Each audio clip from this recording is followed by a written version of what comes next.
honestly. Yeah. Well, let's begin then. Let's do it. This is gonna be Hello and welcome to Why Wasn't It Better? I am your host, Patrick Darms. And I'm your co-host, Anton Paras. Pixar's Elemental wants to be a heartwarming allegory about immigration, cultural identity, and love across boundaries. But somewhere between the melting fire pipes and the weepy water guy, it forgets to build a world that makes any sense. Today on Why Wasn't It Better? We're diving into why Ember deserves better, how Wade became Pixar's most forgettable co-lead, and what happens when you aim for Zootopia but forget the subtext. Is Elemental ambitious? Sure. Is it coherent? Debatable. Is it secretly just a Pixar-branded rom-com about zoning laws? Maybe. Joining us today is our producer, Eric Taylor. Eric, welcome back to the podcast. Thank you. Already realizing that I'm going to be cornered, kind of the way that it is on the screen here. Both you guys are just putting me in a corner here. Well, you know what? Before you start to feel cornered, just know that our studio audience is standing up and applauding because we love our producer, Eric. We do. Thank you, gentlemen. I appreciate you guys. I appreciate you having me for this movie. You were excited for this one. Today we're talking about I've seen it a lot. Elemental. I bet, this is I would say this is a good movie to watch with kids for sure. Mm-hmm. You know, originally, Anton, the plan was to review Pixar's newest film, Elio, which would have been, like an in-theater new movie release for us weekend of. But both of us realized we're probably not going to get to the theater that weekend. It's going to be a little tough. Yeah. So we decided to do another Pixar film, which is, fairly recently. This came out 2 years ago. And we I wouldn't say we picked this one out of a hat, because this has been one that you have wanted to cover for a while, which I'll get to in a second when I intro this.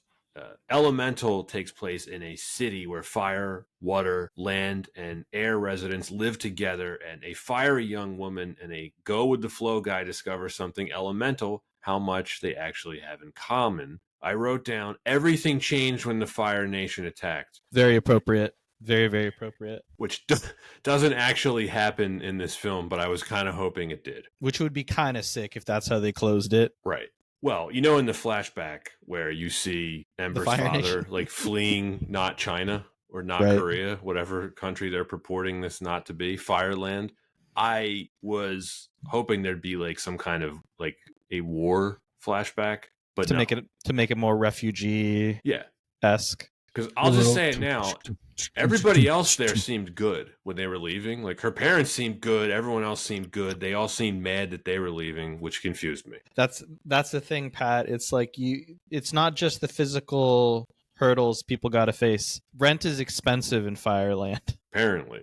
Yeah. So Elemental was released on June 16th, 2023 by Pixar Animation Studios and Walt Disney Studios, directed by Peter Sohn, screenplay by Kat Lickle, John Hoberg, and Brenda Hsu, featuring the voices of Leah Lewis, Mamadou Athie, Ronnie Del Carmen, Sheila Ami, Wendy McLennan Covey, it's a great law firm, by the way, and Catherine O'Hara. The budget was $200 million.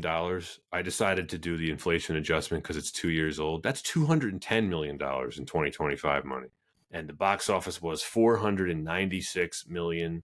That is $522 million in today's money. 73% Rotten Tomatoes score. Anton, this film was your choice. Why? Yeah. So I will typically go see Disney films in theaters no matter the release, for the most part. Don't talk to me about Snow White live action. But whenever it's a Pixar release, I really do want to go. My wife and I especially love to make a date night out of going to any Pixar release. So we definitely wanted to go see Elemental. And I was really surprised by what I saw in theaters. I think that it definitely wasn't what my expectations were, especially from what the marketing was. I didn't really look too much into what the story was. And it was especially surprising because at the time there was a lot of backlash in the media and among just kind of the internet denzians about the film. And so I am excited to dig into more of that conversation, expectations about the film. But I ended up really liking it.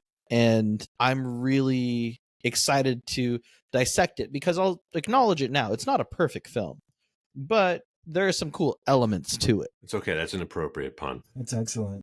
Yeah, I had not seen this in theaters. I couldn't remember offhand why I didn't, and then always for these episodes, I watched the trailer before I watched the film, and then that's what reminded me of why I didn't see this. This trailer sucks.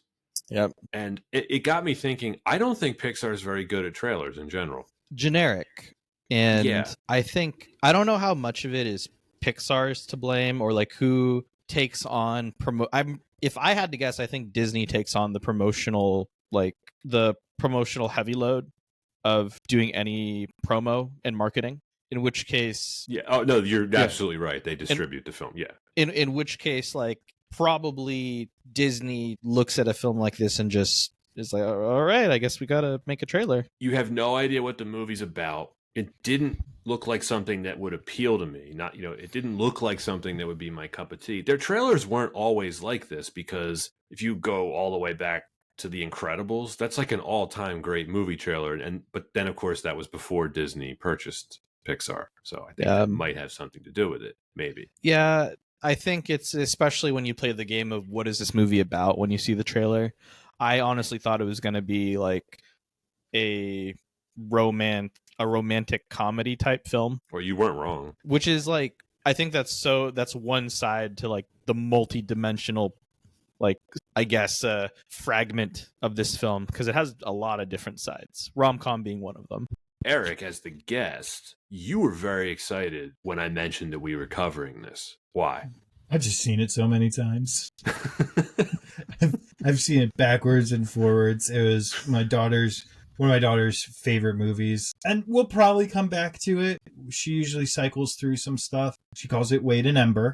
And she also they make golden books for all these Disney movies now. Do you know what I'm talking about? Like the spine is gold. Yep, and the gold books, yeah. And yeah. Oh, yes, yes. Yeah.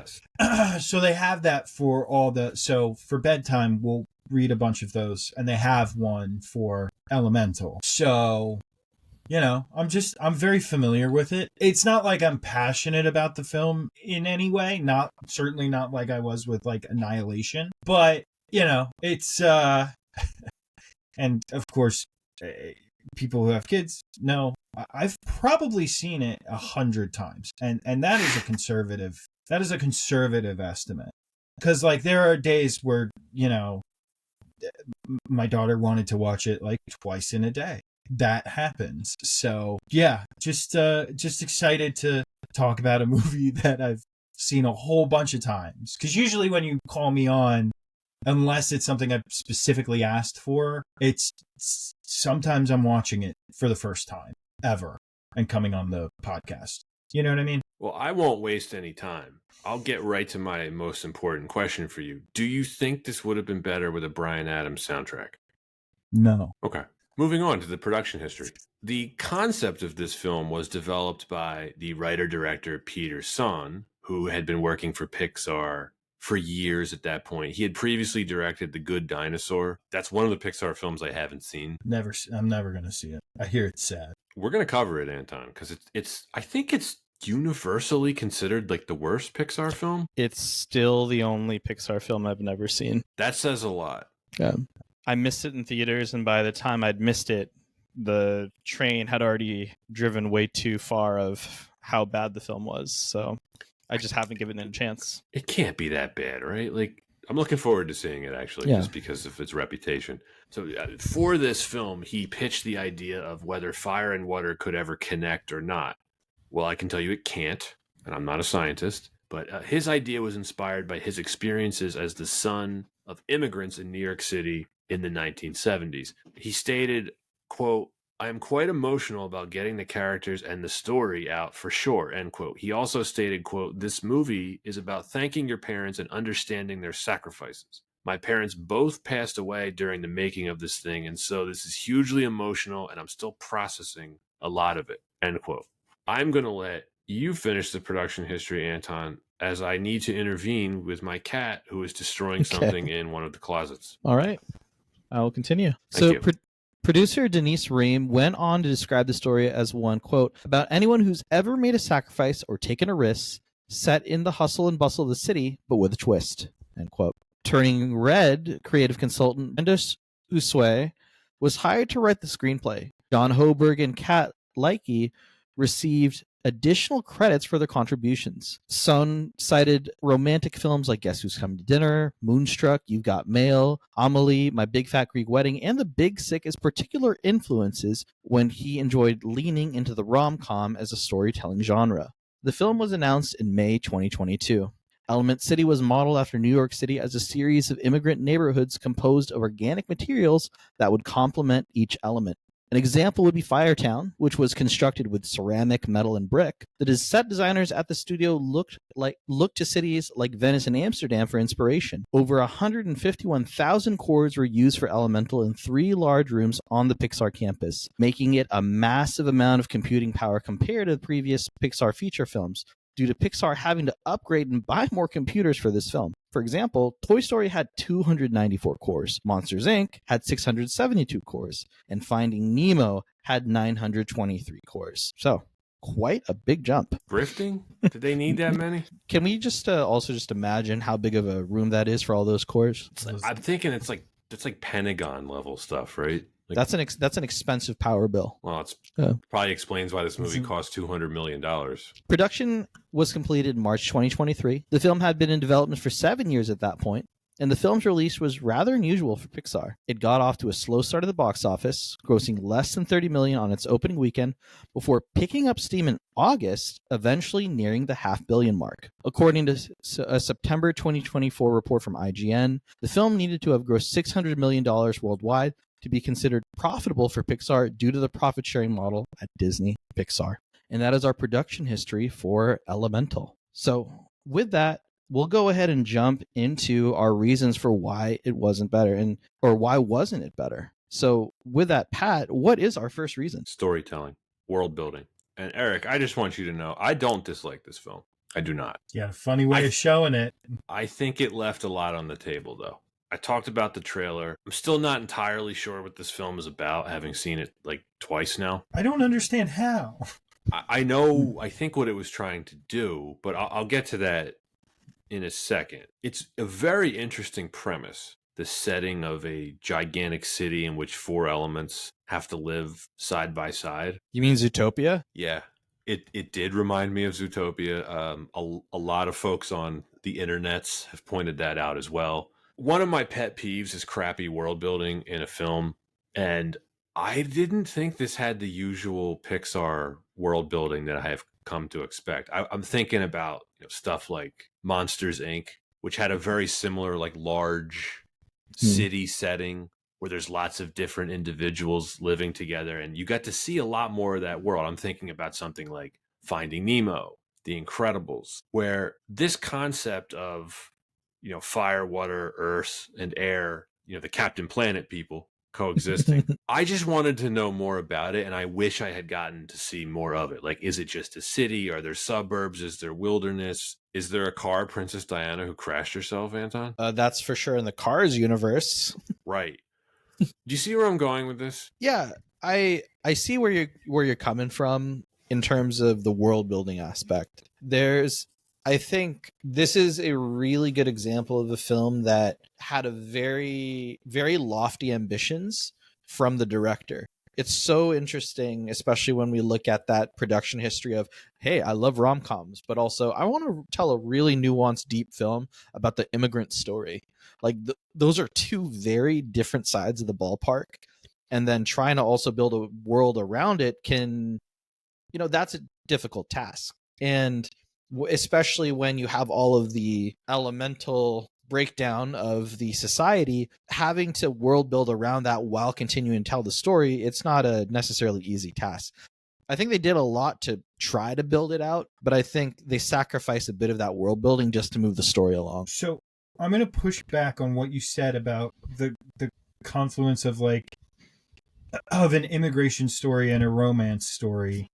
I think the way that it's set up actually makes a lot of sense, because, I mean, I am not just white, I am lily white. and I don't understand the plight of immigrants coming into this country, so that's kind of foreign to me. But I have had friends who were immigrants and were having trouble with dating the people that they wanted to date because their parents disapproved of them, dating outside of their culture. You know what I mean?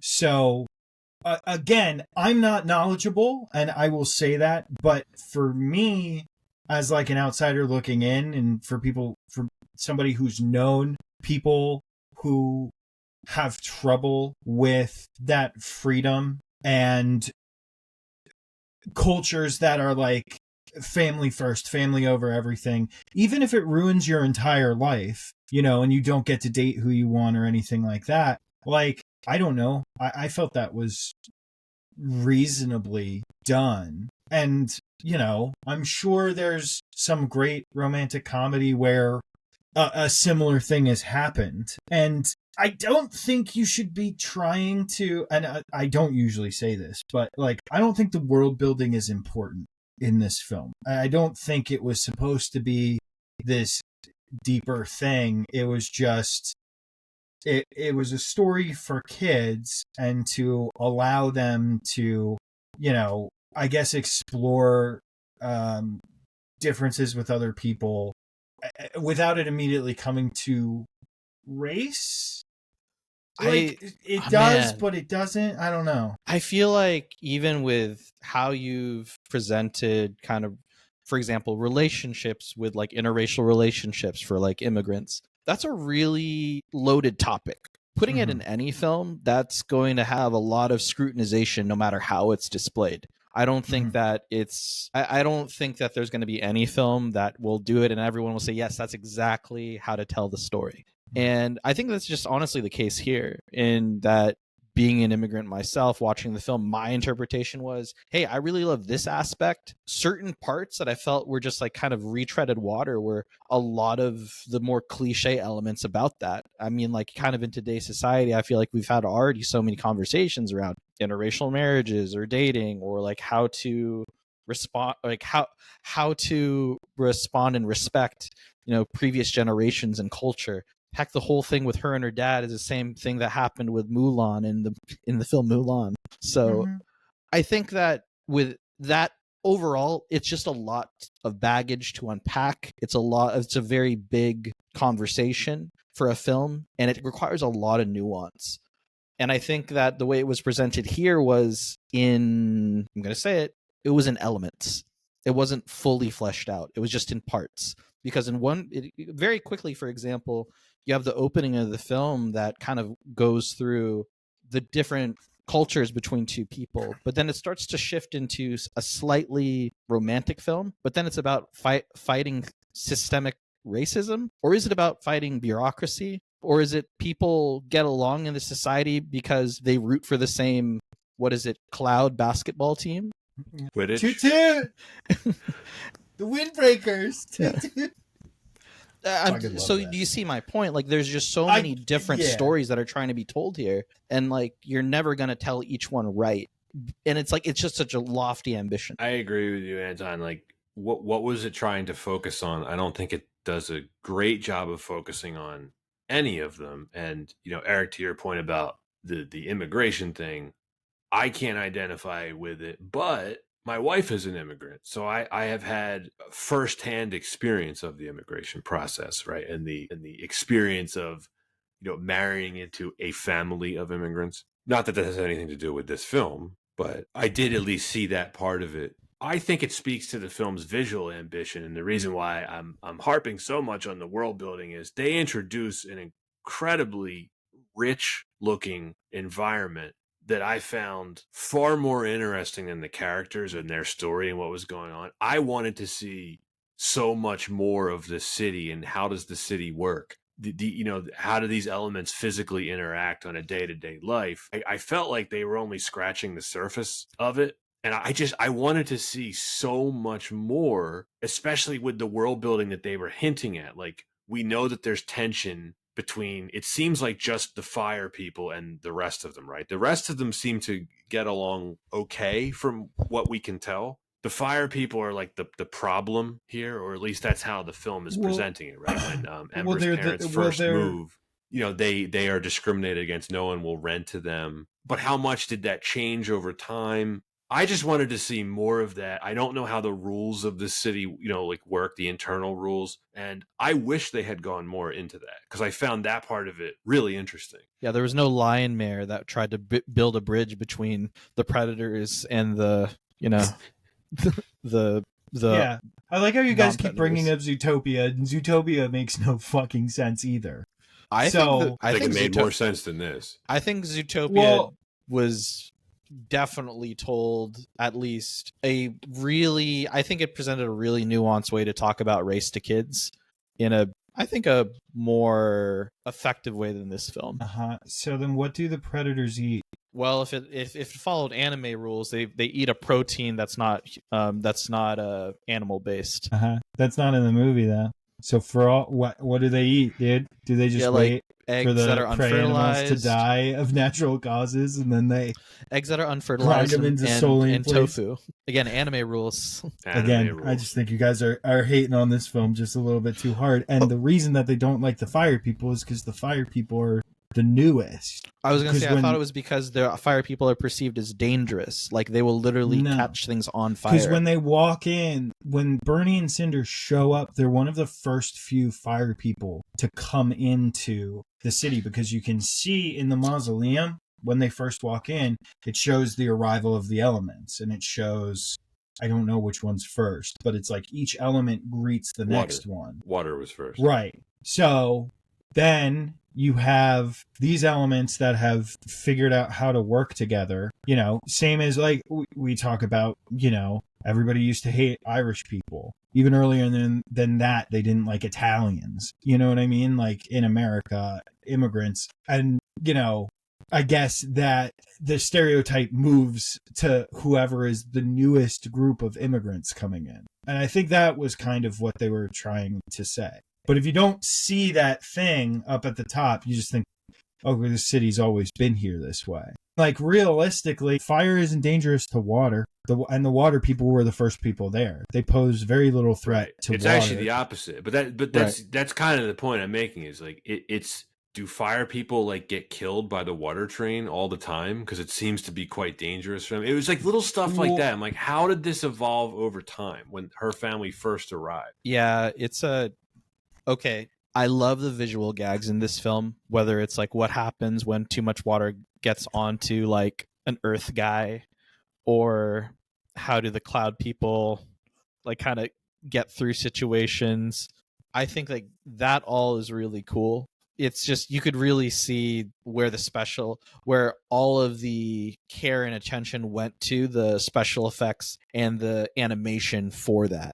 And I feel like that I really, really enjoyed and would have loved to see weaved more into the story, especially like for things like how do they get out of situations. I thought it was cool when they did use their, I guess, elemental strengths, but they didn't always. Like the leak in the dam, right? Mm-hmm. Was it neglect? Was it sabotage? Is it threatening all of the neighborhood in Firetown? I mean, eventually we see that it almost floods like the entire town, but like her father's shop seems to be the only one with pipes. That's the kind of stuff, Eric, that I just wish they had gone more into. And I think they set up this really vast, rich, visually fascinating world. And I think the story they tell is this very small one about this, there's not a lot of characters in this film, which is unusual for a Pixar film.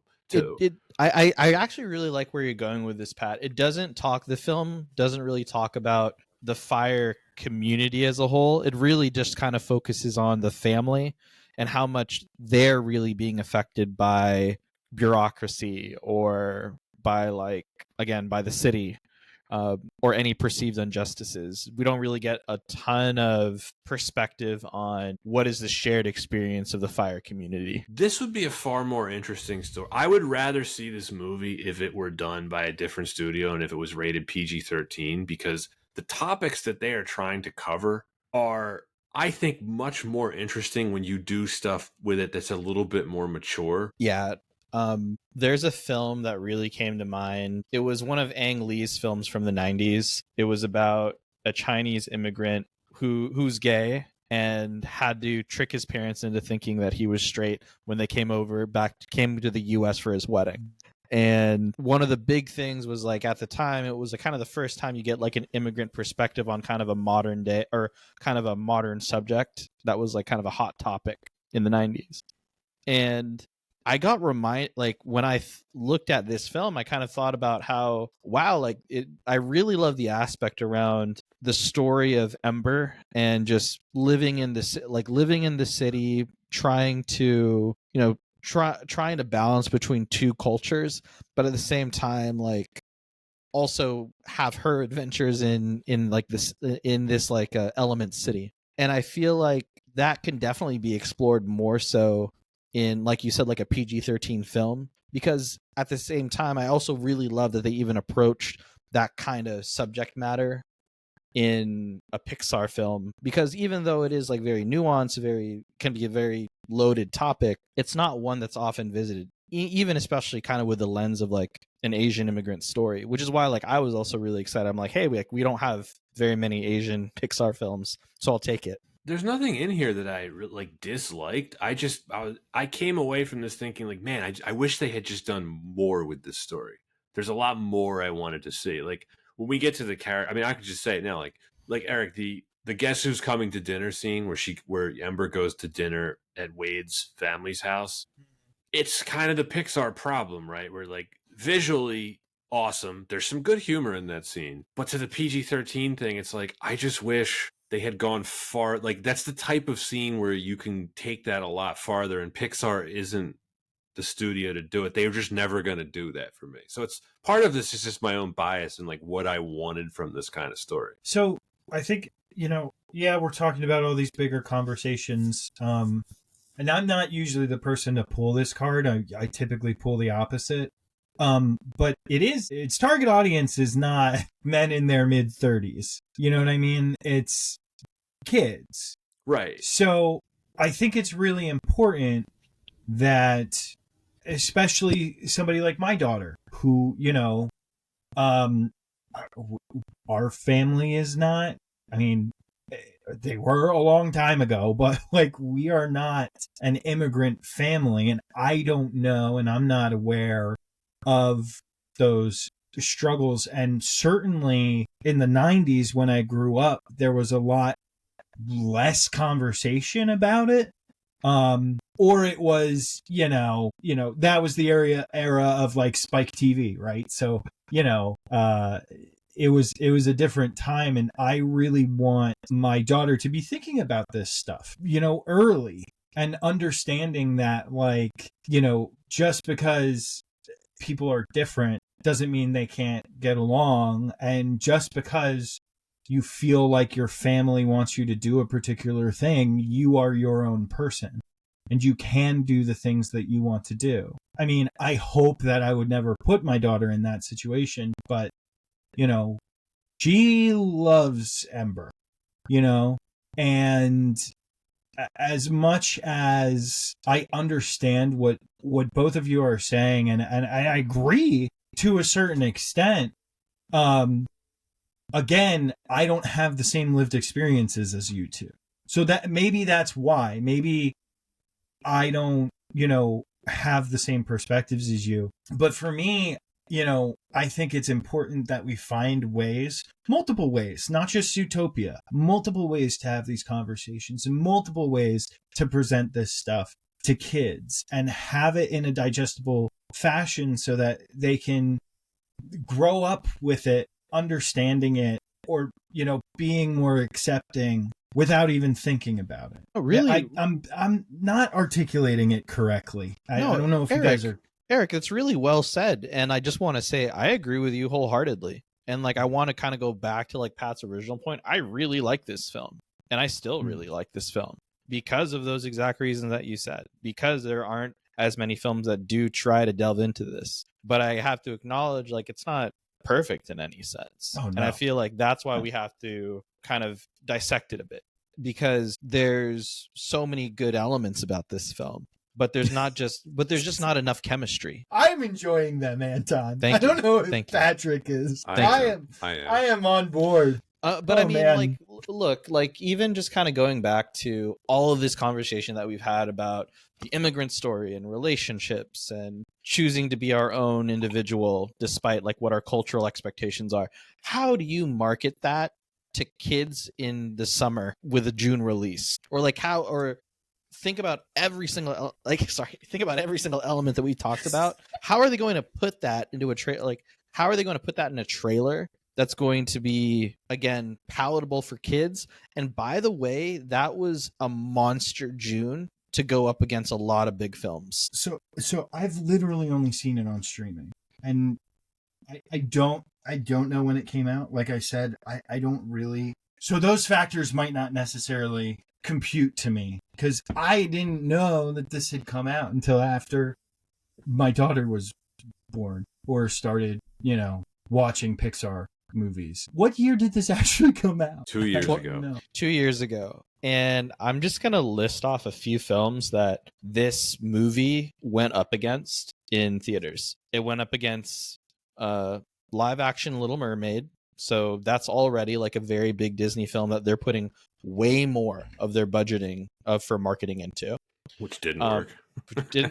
It's still, it still made money at the box office. Did not make money. It still made enough money that they still continued with live action. Oh, I know, but I mean, like that train's over. Yeah, that train's over. Transformers: Rise of the Beasts. So big for the Transformers series. Fast X, and a little film called Spider-Man Across the Spider-Verse. So you have all those films that you're competing with, It's tough. and Disney's already chosen which film they're going to put more of their budgeting around. Quick aside, boys. I'm not going to go see it. How do you think Stitch is going to do? I hope it does well, mainly because I just really like that story. I'd still rather watch the cartoon now. Same. I don't know how it'll do. I'm so apathetic about what Disney's just doing these days. Where they really are. They're like, we're out of ideas and we don't care who knows it. But they could have some, like, there's been a lot of times where they have good idea. Like, have you guys done the Wreck-It Ralph? No. What is it? There's 2 of them. Yeah. Mm-hmm. That is a Disney movie that feels like a Pixar movie. It's very good, very creative, super funny, and Right. so like they're capable.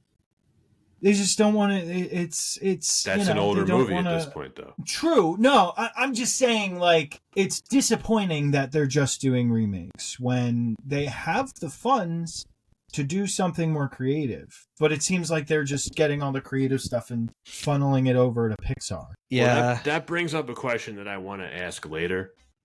We can have the discussion now, but I think it's best suited for later in the episode, if you'll bear with me. Okay.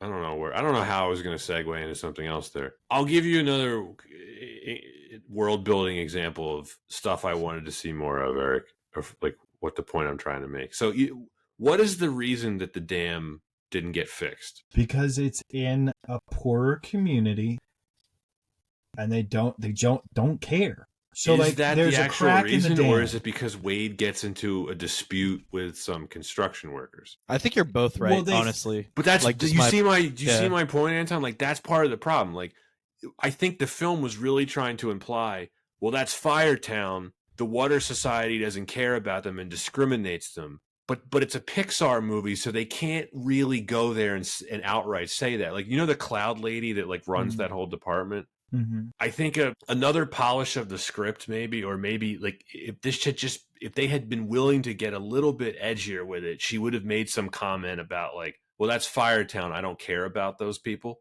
or said something along those lines. But they never fully commit to it. So they half-ass it with just Wade like, well, the reason they didn't fix the hole in the dam is I got into this argument with the construction workers. It's like, you just go there, just commit to it. Yeah, but when they do decide to kind of touch on that subject a bit more directly, I felt like it was in a lot of cliches. So, for example, when they visit Wade's family, the dinner conversation, I just couldn't help but cringe when, like, Ember had to deal with conversations with like her family member around. You speak so well for someone from Firetown. I'm like, oh god, I've heard that line in so many other films. It's just that should have been the centerpiece of the film, and it's not. I fair. feel like I like where you're going with that, Pat, and I think it just kind of speaks to the difficulty of this subject matter with a Pixar Disney release at like basically with like a G rating, right? I know Pixar is capable of tackling these issues. Think about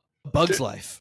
There's stuff like that in A Bug's Life, but think about like the serious stuff that happens in like Up and like Toy Story 3 gets pretty dark. I understand they're toys. I understand that, but like the opening they are capable of tackling these issues. They are. Right. The opening them up is like literally an emotional triggering train wreck for a lot of people. Right.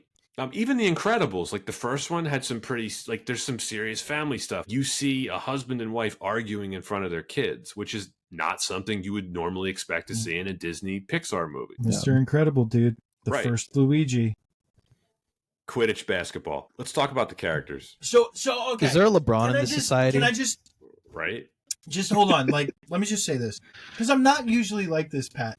But for me, like, I didn't give a fuck about the world building. It's a bunch of elements living together, and they have faces. Like, it already makes even less sense than Zootopia. I know, but I'm just like, Pixar is so down, good at this kind of strap thing. in for a very pretty ride. And I understand. Yeah, I get. Now that you're bringing this stuff up, like, I'm totally with you on they should have gone a bit harder. And it was probably some people sitting in a boardroom saying, no, you can't do that. You can't go that far. And like, that's why I'm disappointed. I mean, I just didn't really feel like when you say world building, it's like, we're going to get into like, why are these elements sentient? Like, that's what I think when you say world building. Like, but for me, usually that stuff is important. Watching this film, for whatever reason, and I can't quite pinpoint why, it wasn't as important to me, Right. No, and that's fair. I can't help but compare it to what Pixar has done previously, which is outstanding world building. Think about in Toy Story, that universe, the world of the toys is very clearly established. The ins and outs, the rules, how they interact with the humans. Because when you watch those movies as a kid, you don't think about that stuff, but you analyze it more when you're older. Like, well, how does that work? And it makes sense within the rules that they create in Toy Story. Same thing in Monsters, Inc. Same thing in The Incredibles. Same thing in like Ratatouille, right? Where there are these big, and then if you want to get into like the Disney side of it, Zootopia is a great example of that. Wreck-It Ralph is a great example of that, where the characters are strong, and yet the worlds that they exist in are equally rich. And I wish they had done more of that here, which is the Pixar standard that I had really come to expect from them. Yeah, well, as soon as you mentioned Ratatouille, my mind went back to how does he do that thing where he controls Luigi? I don't know. Linguini. Yeah, Linguini. Let's talk about the characters. Maybe this is a world building question, because the film, I feel like, didn't answer this. Are Ember and Wade the first mixed element couple in that universe? Was that Earth Kid gonna maybe on the end bottom of the cutting room floor, Earth Kid actually gets together with Ember? So maybe not the first, but exceedingly rare was what I gathered, because at the end, Gale and Fern also get together. But there's nothing. There's nothing in the society that says like it can't happen. Like there's no laws against it, right? No, it's just this is frowned upon. They're certainly not like mentioned. I don't think. No, I really think it's just.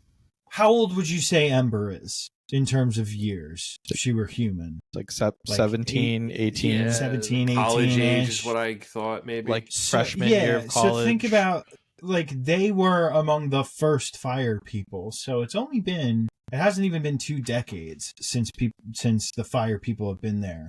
And while it certainly doesn't seem that the earth or grass, wind and water people, like, they don't really mention it, It might happen, but it seems like it's really focused on her dad's disdain for water people. You know what I mean? Mm-hmm. Right. I mean, I think he had a bad encounter with some bloodbenders once. Have you had a good one? Probably not. Yeah, I wish they had given more context on that, because her parents act like it's not that big of a deal when she comes over, but of course, on her side of things, it's a much bigger deal because of her father. But that's where I think first of all, I think Ember is a really good character. I think she's well written, she's well developed. I like the vocal performance from Leah Lewis. Really strong character. Yeah, she's the heart and soul of the film. I think, though, there should have been either more focus on her family, or she didn't have any friends. And this is something Pixar and Disney films usually do, where like there's no, given her age and her precociousness and her uncertainty about, does she want to run the shop? Does she not? Does she want to do something else? I thought that she could have benefited from having a friend who could have given her a lot, maybe like context about like, oh, you want to date a water guy? I tried that once. It didn't work, but it's just like she's solo the whole time. Played by Chris Tucker. I mean, do you think that maybe because she's forced to work in her father's shop all the time, or she feels obligated to work at her father's shop, she doesn't really have time for friendship? Maybe. Yeah, I mean, I get what you're saying. Yeah. I'm just, maybe, like, that could have been a deliberate thing. Like, yeah, she has no friends and no one to talk to because the only thing that she does is work in her father's store. She goes to school. If she's still school age, goes to school, comes home, works at, her father's store, so she doesn't have time to do anything else. I mean, even in The Princess and the Frog, there's that throwaway line where her friends visit her while she's working. But I don't know, that was kind of my thoughts. It would have been nice for context, sure, but I think even to go another step towards what I think could have benefited the film, this is just my take. I think you can take out the whole romance angle.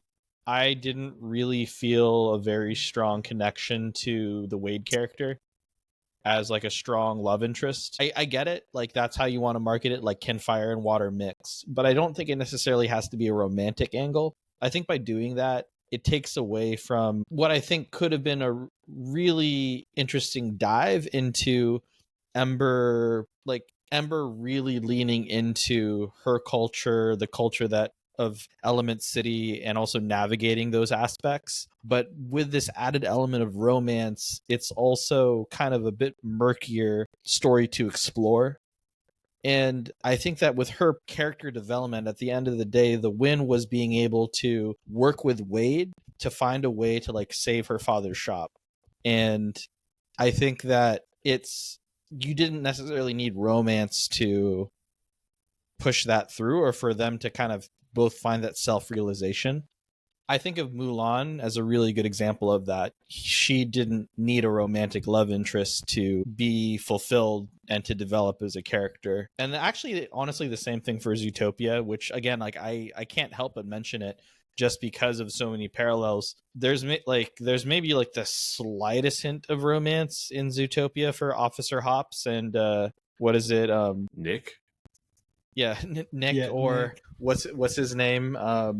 From Arrested Development. Michael Bluth? Yeah, Michael Bluth. There was just a slight hint, but it was more so focused on kind of the core elements of the story. Oh man, here I am saying that word again. I don't think it needed the romance. I'm sorry. No, I agree with you. But real quick point, Anton. There was romance in Mulan, but that comes at the end. Right. You're right. No, you're totally right. I just think like it wasn't the crux of it. It didn't drive there. Yeah. Do you know why the Wade character didn't work for you? Why? Because he sucked.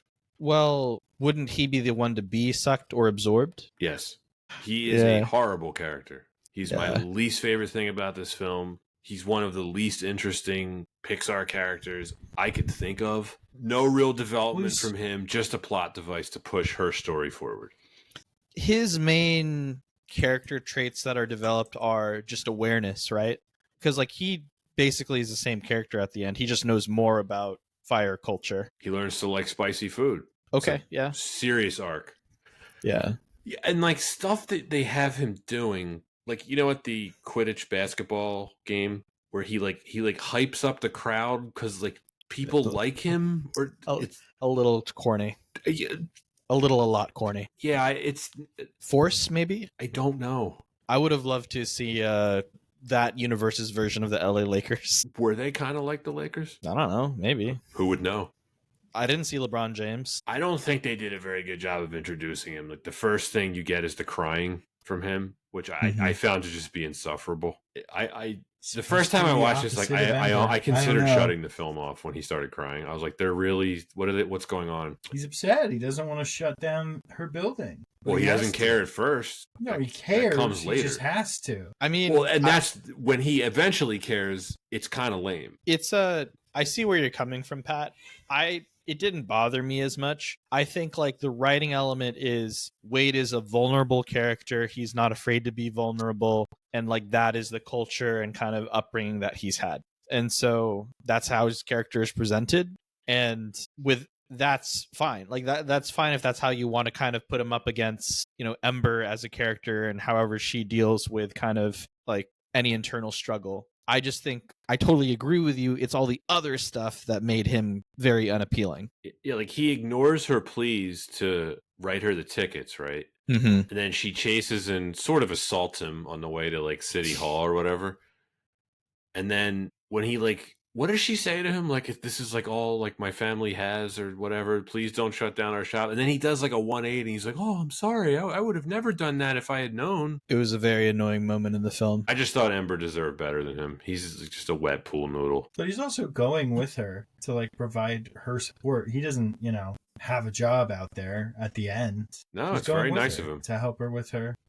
I just don't think he's that bad. I think I think you just don't like a sensitive man, Pat. I just don't think he's a very well-written character. But he's not. But you're like, his whole point is to push Ember along. I'm like, yeah. Well, but that's he wasn't really the main character. And that's to Anton's point. You don't need the romance in here to tell the story of Ember. You could have excluded him, and I think you do. It would have been better. You do in order to push her finally doing the things that she wants to do, because she does love Wade and she does want to be with Wade, and a majority of the reason she's not being with Wade is because of her father. Yeah. So if she was like, Dad, I'm friends with a water person, it's like, who gives a shit? But she wants to be with him. Yeah, romantically. And you are right. Within the context of this story, you are totally right. I just think that you can have self-realization of being able to go for whatever your heart's desire is in a society, despite whatever cultural upbringing, but it doesn't necessarily have to be motivated by romance. I think like there's so many more ways it could have gone with it. So I feel like it was a story that I've seen before. It was an immigrant story that I've seen before. Like it's another romantic comedy. It's another romance story. And I feel like maybe if it was a character that I had liked more, maybe I would have bought into it. But I really didn't feel the chemistry between Wade and Ember. No, I thought the more interesting stuff was between her and her parents. Agreed. Totally. Did you notice her dad's cough just goes away at the end mysteriously? It burned away. Yeah. He quit smoking. Well, he's not working anymore. Right. Yeah. I did find the end where they bow to each other extremely touching. Yeah. That was a really nice visual element. Did it feel organic to you? It did. Eric's just like, I'm tired. I can't do this. Yeah. It's fine. I also felt it could have benefited more from a more of an antagonist. They sort of set up Cloud Lady as that, and then she's not. She's kind of like, you handle the damn thing. This is one of those films where it's society is the problem. So I had a feeling that you were going to say that. And yeah, the wall, the dam breaking, and the flood and stuff like that isn't the perfect thing. But I hear this all the time about like, oh, there was no antagonist. It's like, dude, disaster movies don't. The disaster is the antagonist. Like Deep Impact is like, oh, the asteroid is yeah, there are antagonists, but they're not the catalyst for everything. I don't think you need an antagonist to have a good story. And maybe that's not what this was here, but like, I don't know. Like, how many times in your life, like, I guess there could be like a douchey boss or a douchey coworker where there's like an actual villain, an actual antagonist. I think by and large, people want to help other people. Maybe they can't, but Well, not the fire people. right. But even Gail helps at the end. Yeah. And she's Is that kinda Cloud seems Lady? like yeah. Gale Yeah, Hailstorm? Toot toot. Toot toot. Yeah. I'm sorry, we do that all the time. Toot toot. Because it also means farts in our household. So that's why they're the windbreakers. You get it too? 'Cause Yes, it's so fun. Yeah. No, No that's fire That's the allowed. thing. It's for kids. It's for children. My God. Yes, the story has been told before. But this is like very black and white. Water and fire. Like, I don't know. I think you guys The are being real too villain hard on here it. is zoning laws. Well, Right. yeah, okay. Welcome to the real world, kids. Right. That's what's gonna fuck you. I Not think- some evil I witch. I don't know. Like, I agree with Pat in that I think what do we want to prop up as the main as the main antagonist in the film? Is it societal like pressures around interracial relationships? Is it just culture and like xenophobic elements within like this culture? Because like sometimes you have people saying really out of pocket stuff about fire people. Sometimes they're not. And like you totally forget about it in this film. Go burn somewhere else. Yeah, just Is that not like real life? I mean, not, No, it some is, people, but it's some just people not say it's out of not pocket shit. clearly defined when it comes into play and when it doesn't. Like when she's a kid, she's not allowed to go see that flower because they're like, oh, fire people aren't allowed here. It's like, but that they are allowed to go to the Quidditch basketball game. So it's like, well, how does that work? yeah, that actually is so fascinating. I would be curious to know where are maybe the invisible lines drawn. She wasn't wearing her hood when she went into the Quidditch game. Yeah, they all knew she was a fire person. Right, but I think too. For you, my I don't know. queen. What? The little, Oh, the little ent. Yes, yeah. The little ents. Yeah, they're ents. Clearly. Yeah. Well, I also think the scene is really funny where they're floating and the two tree people are like picking each other's fruits.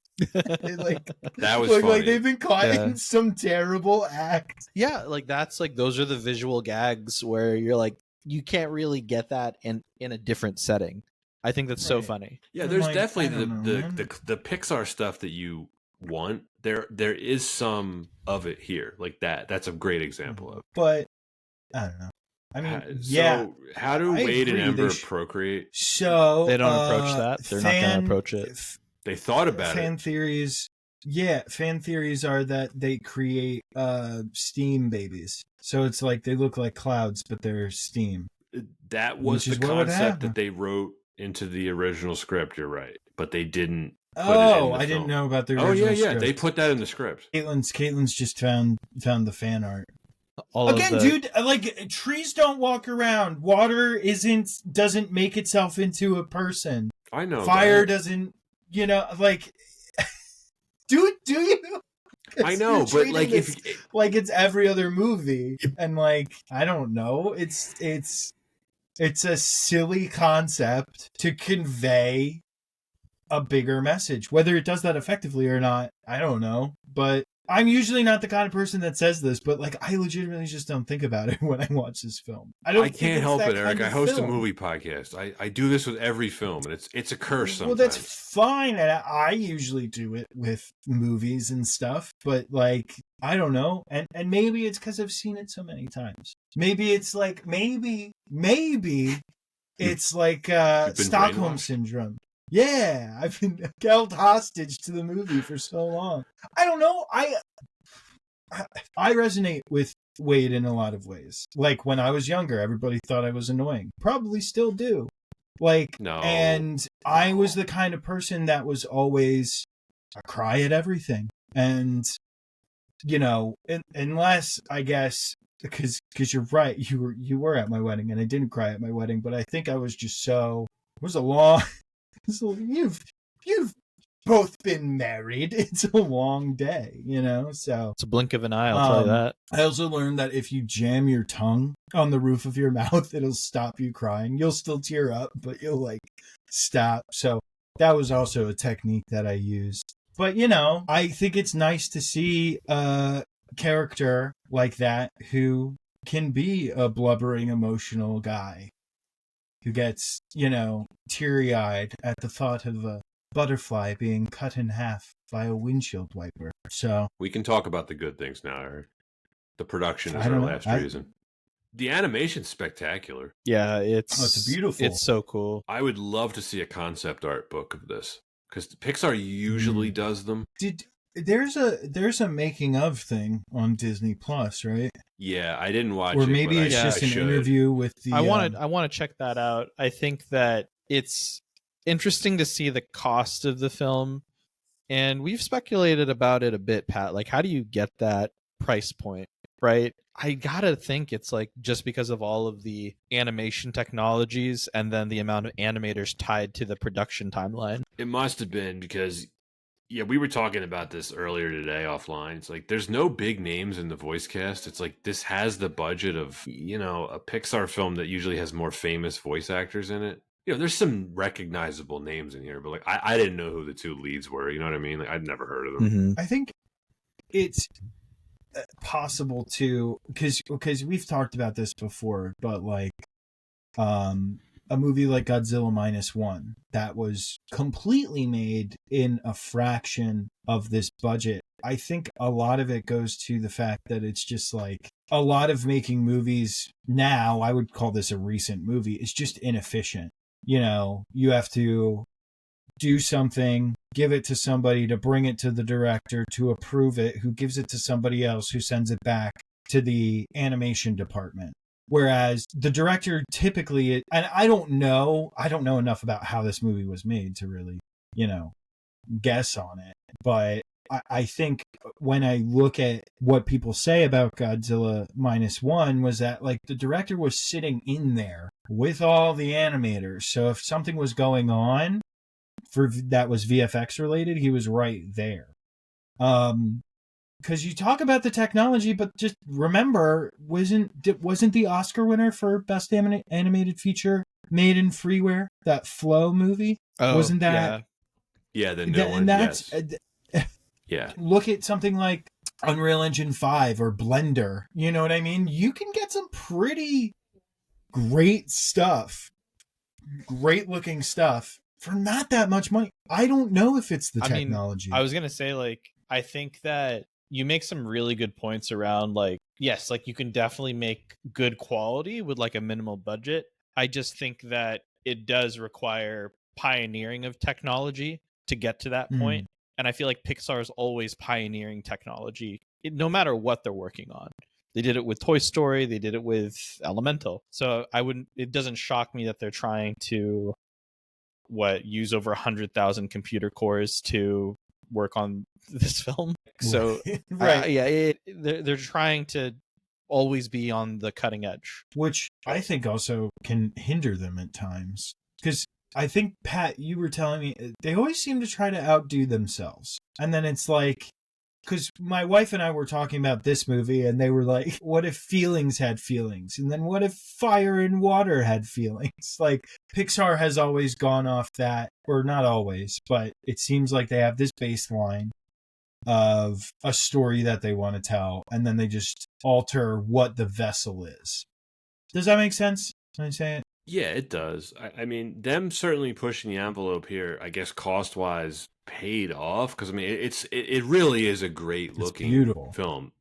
Especially, you know, during, like, the night scenes, when you see, like, the flames reflecting off everything, like, that can have been easy to animate. Or just, any time that I think the weight of the world also feels very real, whether it's how different characters interact. There's just something about how the animation feels fluid, but at the same time very like full, that it just seemed like a very advanced technologies when it came to the animation. So I have to give kudos for that. And it is, because of the colors and everything, it is a great movie to just stick your kid in front of.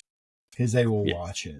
You know? Yeah, I watched this with my nieces. They were really into it. They're the perfect target audience for this. You know, they're like 8 and 6. I don't know if all the mature themes resonated with them, if they like got everything, but visually they were eating it up. Mm-hmm. I mean, it is well directed by Peter Son. I want to give him credit for executing on his vision.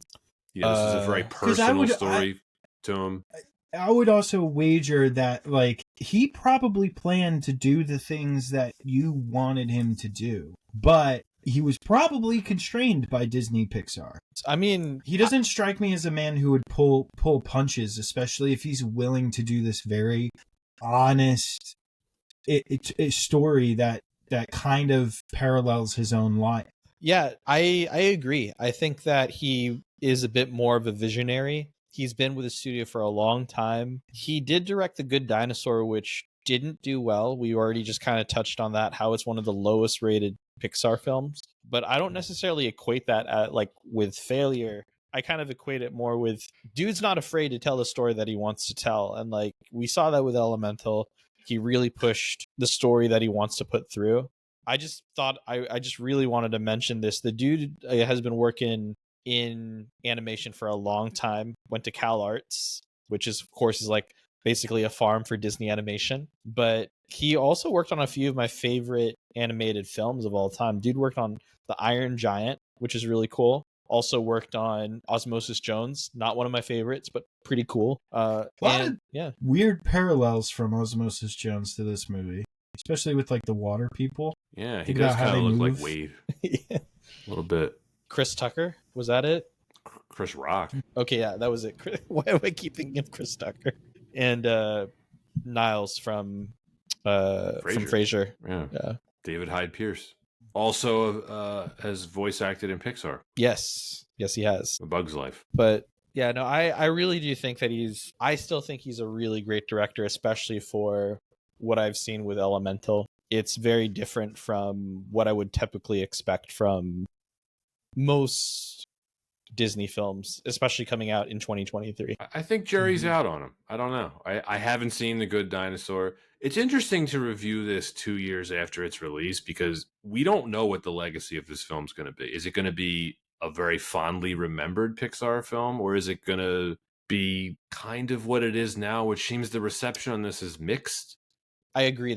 Jury's still out. I think that especially when you line it up to its contemporaries, I think very strong. And I'm saying that in the sense that it goes up against a lot of franchise films. Like if you look at every single film that I mentioned released at the same time as this one in June, those are all continuations of existing franchises. So we're still having conversations about this film that's getting mixed results, but it's an original story. I'll take that. I think that's really impressive. It's also coming at kind of the tail end of like a pretty lean period for Pixar. You know, the early 2020s for Pixar is kind of bleak. Now, part of that is due to COVID, right? Like they didn't have the benefit of being able to release some of that stuff in theaters. But it's certainly a down period for them if you compare it to the first half of Pixar's filmography. But we're also comparing these films to, I don't know, some of the best films ever made. What came out? What did Pixar release during COVID? Was it just? Soul. It wasn't just Luca. Soul. Turning Red. And Lightyear. okay, I didn't see Lightyear.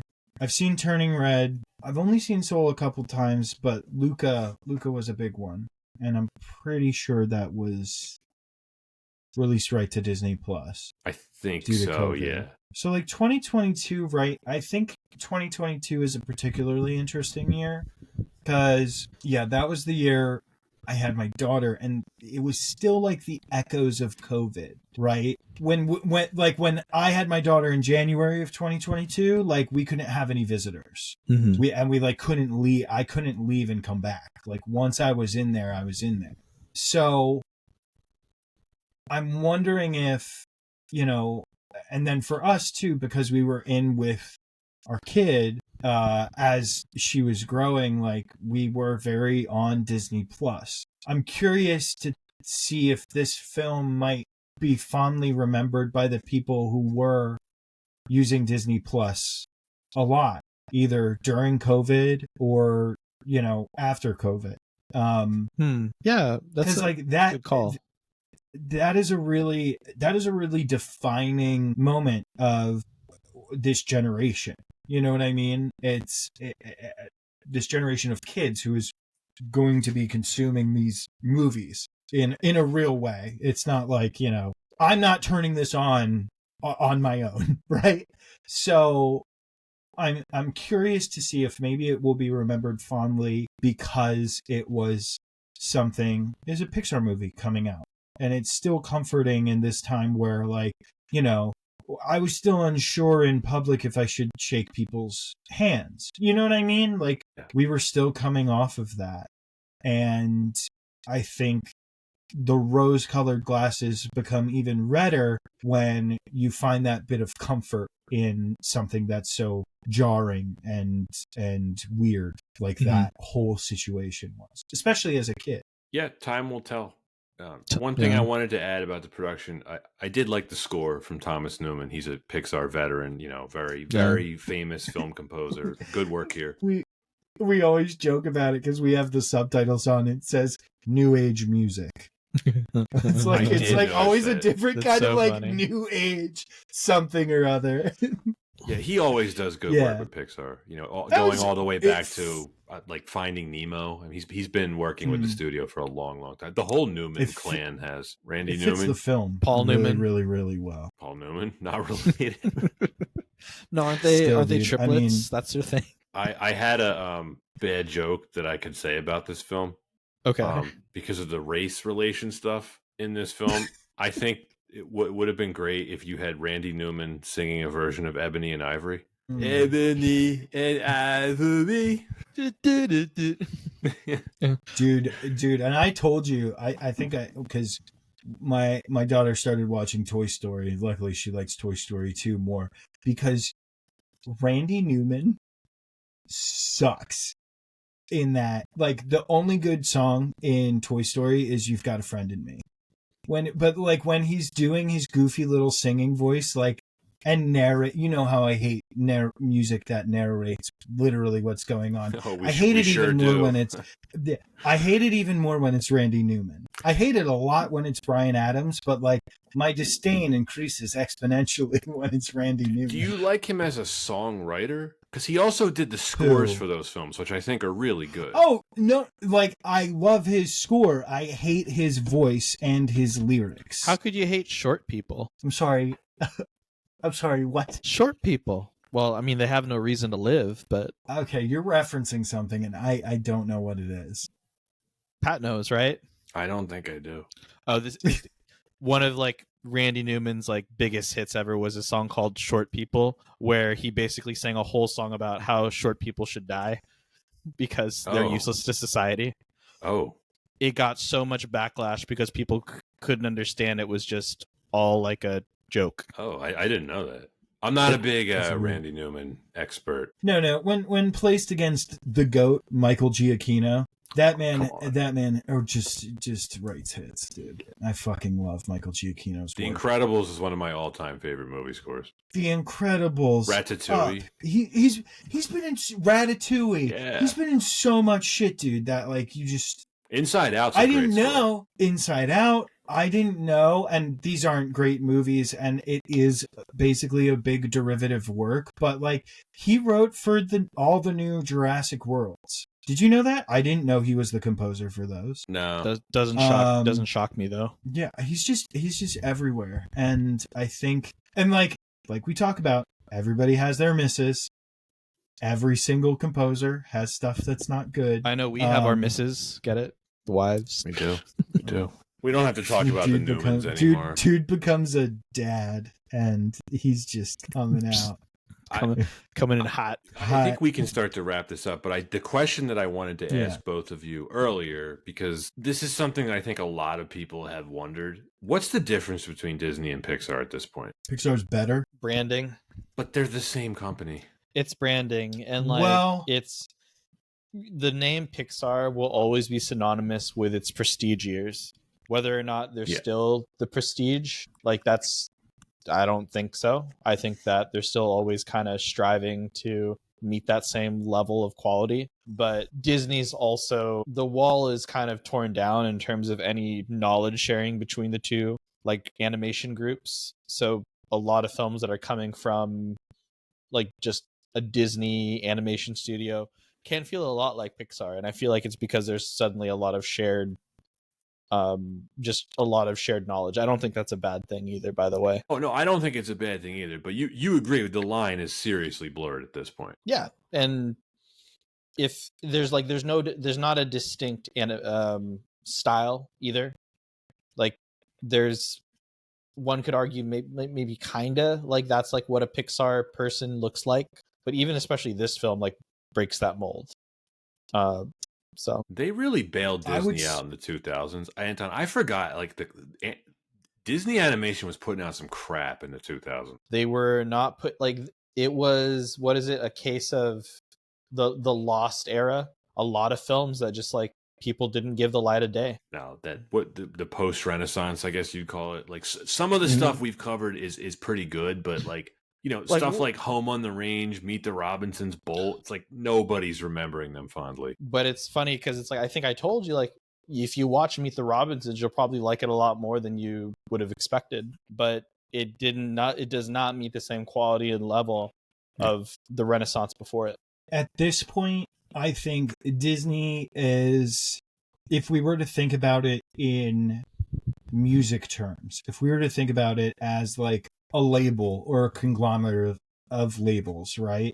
Disney is the label that is putting out the one-hit wonders, the pop music, the stuff like that. And then Pixar's the label that's putting out the weird stuff that maybe will hit, but it's sort of like there's a guy with a cigar that's just like, oh, we'll throw money at it. But like, they don't really think that they don't. Disney plays it safer, I think, than Pixar does. And especially because they're doing all these stupid live action remakes, and not of any movies that deserve a live action remake. Like, I would pay a grotesque sum of money, even if it were a bad film, to see a Treasure Planet live action, Atlantis live action. They'll never do it because they don't have the balls. And that's my point. No, they don't have balls. I think you're right. Not that Pixar does, but they'll take a risk on a Pixar film, but they don't want to risk anything on a Disney film. I agree with you. Like, Disney used to take those kinds of risks. They don't anymore. I think the point you made about the live action stuff, I think Snow White killed that. I don't think they're going to be doing much more of that anymore. Well, it took fucking long enough. Yeah. I mean, everyone has been saying for years they don't like it. And the response I get is like, well, Lion King made $500 million or over $1 billion. And it's like, okay, but like, was that a good movie? No, it was the same thing as before, repurposed in CGI. It wasn't even. I'm sorry, I'm getting angry here because it's the same thing. I always get into this with my wife about Taylor Swift. It's like, they have so much money. They could be as creative as they wanted, and they don't. They used to be. They just put out a remake. I know. They need to do that again. We're in the franchise era. That's what makes money for studios right now. And like, whether we like it or not, it is the truth. The franchises are what making studios money consistently. And unfortunately, Anton, we've talked about this before. Their most creative era, which was arguably the post-Renaissance, was their least profitable. Their least successful. They were doing stuff like Atlantis, Treasure Planet. You know, they did Fantasia 2000. Yeah, they would never do something like that now. And unfortunately, none of those movies made money. That's the problem. Listeners definitely tune into our episodes like Atlantis: The Lost Empire. Yeah, didn't make money, unfortunately. Yeah, and tune in to learn why. But I think that there's just a lot of interesting lessons, especially with this film. Right? Like, it didn't do well domestically, but you look at the international release, it starts to make money. It starts to recover a bit. And I think like that I don't know, I think that says a lot in terms of what's brand localization look like for film distribution. But anyway, at the end of the day, like, yeah, it's just, this doesn't need a sequel. I don't think it needs one. It just says enough about like where studio heads are at. If the film that people are most excited for is the next Toy Story, like sequel, and then the next Incredible sequel. Like those are the big things on the horizon. And like it used to, of course, it used to not be that way. You're right. It's funny too. I'm sure Toy Story 5 will make $1 billion just like Toy Story 4. I'm not excited for Toy Story 5. I'm not either. No. I'm not. But like, I look, want to like see that's, something new. it's easy. Like they don't need to do anything new. There's going to be a generation of kids that have never seen Toy Story before. So Right. all they have to do is tune into Disney Plus, watch it, love it, eat up Toy Story 5, buy the toys at Disney World. Like it's a machine. Well then, let's wrap this up and give our ratings. Eric, I'm making you go first. Bit rude, but okay. It's a little fucked considering. So I don't disagree with your critiques as much as I did with like Spirited. That I get everything that you're saying, but I stand by the point. And again, this comes from somebody with limited scope. I've covered that. I've said that multiple times. That is my disclaimer. I think this is a good film to help kids start to think about the things that are discussed in this film. And I mean, it doesn't even necessarily like have to be a racial thing for it to be the romantic part of it. You know, if you're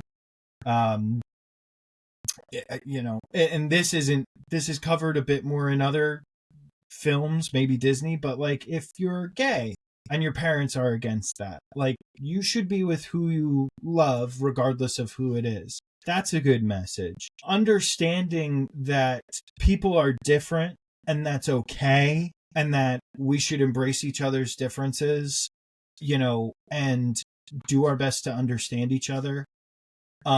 Which, you know, I'm sure there's an argument where this film didn't do that very well. I think it did from a kid's perspective, and it's beautiful. I think it's done in a way where kids can sort of internalize these things without it being force-fed to them or hammered over their head. This film has been done before and has been done better. I am sure of it. Without that was maybe PG-13. So I would put this around a B to B minus. It's not the best film ever. I don't think you lose anything by watching it. And for the target demographic, which would be kids, I think it is a good starting point to have some of these conversations, especially if you're somebody like me who doesn't have family or, you know, friends in our immediate vicinity that can have these discussions with our kids. And as a parent, I always want to do better than what I did when I was a kid. And I don't think I was exposed enough to stories like this. And it's very important for me as a dad that my daughter is exposed to stories like this. Obviously, in a way that kids can enjoy. And then it's also a pretty movie with Wade and Ember, and we read the book for bedtime stories. Do you have to see it? No, I wouldn't say like go out of your way and see this movie. It's like a must watch, but it's not bad. And even if you were gonna take a few edibles and watch a movie, this is a great movie to do that with. I would 100% say so, but that's my It has your edible endorsement. Yes, minimum 20 milligrams. Is there a particular edible that you'd recommend? Personally, I use anything that has RSO oil in it. If you go to your local dispensary, I live in New Jersey, so this is all totally legal. If you go to your local dispensary, you do. Is it in the form of a chocolate? Is it in the form of a Rice Krispie treat? It's a gummy. It's a the gummy. ones that I get are gummies. All right, now you know, folks. Various flavors. I get sativa, you know. Noted. But that's hey man, if you're looking to get me a gift, It should be the other way around because I don't live in a state where I can do that. Anton, since you live in a state where you can do that, why don't you go next? Sure. The one person, or like I do not partake, so I literally don't know anything about what to get at dispensaries. It's probably why my first thought was, aren't they eaten in brownie form?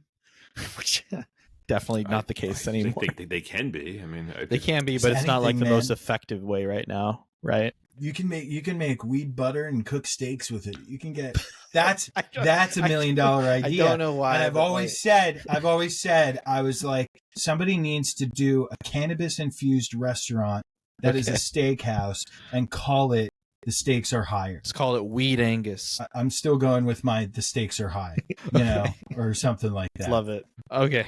Someone's gonna steal that, damn it. Probably. So I had a lot of fun with Elemental, and a big reason why is I wasn't, or at least I had an idea in my head going into the theaters what the film was going to be about. It was going to be these are two different two different elements trying to get together. They're not going to be able to mix. It's going to be a romantic story, and it's an animated Pixar. I'll probably enjoy it. And what I found was a film that fascinated me way more. I really resonated with all of the cultural elements in the film, and that's what really excited me, because there aren't a ton of films that really touch on that same story, because a lot of the stories being released, especially at the time, are just franchise continuations that touch on also deep personal subject matters, but never something so on the nose as like the Asian immigrant story.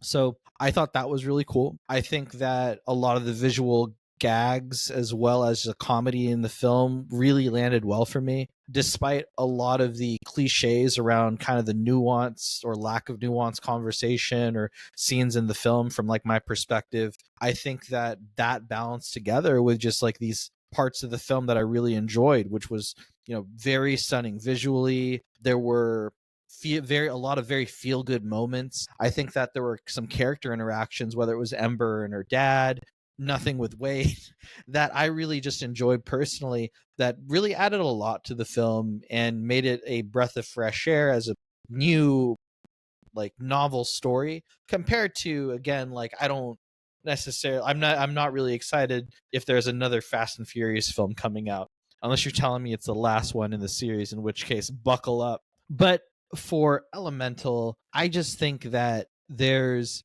it's a very lofty challenge. It's a very ambitious challenge to tell the story that Sohn put together. And I think that it's a really, I definitely applaud that, just because it's trying to package it in a kids film and get the green light from Disney. It's like, that's impressive. And even if there is a different film that we didn't see that ended up on the cutting room floor, I'd watch the director's cut, and I'm sure it's even fuller film that's even more satisfying. But that's not the film I'm grading. The film I'm grading today is this one.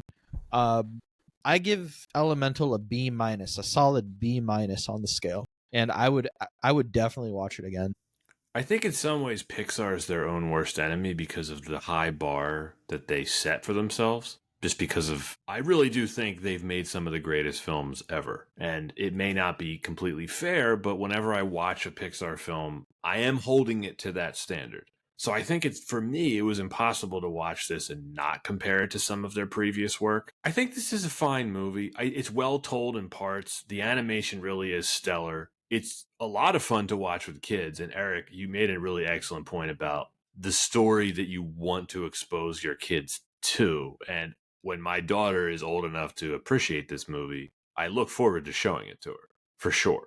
I don't think it's up to Pixar's usual fare, though. That being said, there's a lot of potential to this story, and I think the film leaves a lot on the table. There's a really great premise, a really great setting, a really great concept, and I don't think the film does anything particularly interesting with it beyond your typical rom-com fare. It flirts with a lot of interesting stuff, but doesn't execute on it. I think the screenplay needed some polishing. I was left wanting more from the characters and the world that they exist in. Wade sucks. Ember does not. I wanted more Ember, far less Wade. And I wonder if the themes that they're trying to do weren't a bit too lofty for Pixar. I think this movie's fine. There's nothing bad about it. It just left me wanting more. I don't feel strongly about this the way that I do with some of Pixar's other works, but it is so well made that I would revisit it at a certain point, just not anytime soon. Eric, you were gonna say something? Yeah, I might have to go. My daughter's calling for me up the stairs. It's okay. I'm if wrapping you this guys up can now. just, yeah. So I'm gonna go just so she doesn't try to barge in here. All right then. You want to hear my But rating thank you first? so much. Sorry, yes. It is a C, just bang on Wow. average. Right on. That's fair. Yeah, That's I don't fair. dislike anything about this movie. It's fine. It's okay. Yeah. That is it for I rated Elemental. a little higher. Eric, I'm sorry I had to bring it down, but yeah. Thanks for joining us, buddy. Thank you, Eric. Thank you for having me. I really appreciate it. A pleasure. Oh. There she is. We're talking. These are my friends. Hi. That's Pat and Anton. We're Hello. talking about Wade and Ember. Do you like Wade and Ember? Yeah? Well, I can't swimming with Ember.